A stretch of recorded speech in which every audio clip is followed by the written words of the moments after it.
صحیح بخاری حدیث نمبر 1283۔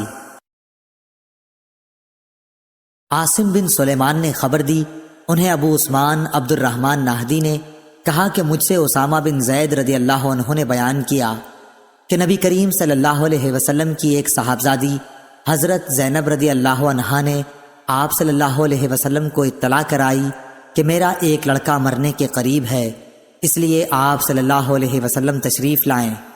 آپ صلی اللہ علیہ وسلم نے انہیں سلام کہلوایا اور کہلوایا کہ اللہ تعالیٰ ہی کا سارا مال ہے، جو لے لیا وہ اسی کا تھا، اور جو اس نے دیا وہ بھی اسی کا تھا، اور ہر چیز اس کی بارگاہ سے وقت مقررہ پر ہی واقع ہوتی ہے، اس لیے صبر کرو اور اللہ تعالیٰ سے ثواب کی امید رکھو۔ پھر حضرت زینب رضی اللہ عنہا نے قسم دے کر آپ کو یہاں بلوا بھیجا۔ اب رسول اللہ صلی اللہ علیہ وسلم جانے کے لیے اٹھے۔ آپ صلی اللہ علیہ وسلم کے ساتھ سعد بن عبادہ، معاذ بن جبل، ابی بن کعب، زید بن ثابت اور بہت سے دوسرے صحابہ رضی اللہ عنہم بھی تھے۔ بچے کو رسول اللہ صلی اللہ علیہ وسلم کے سامنے کیا گیا، جس کی جانکنی کا عالم تھا۔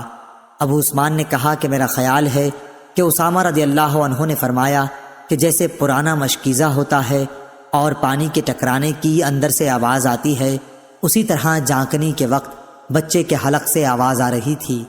یہ دیکھ کر رسول اللہ صلی اللہ علیہ وسلم کی آنکھوں سے آنسو بہہ نکلے۔ سعد رضی اللہ عنہ بول اٹھے کہ یا رسول اللہ، یہ رونا کیسا ہے؟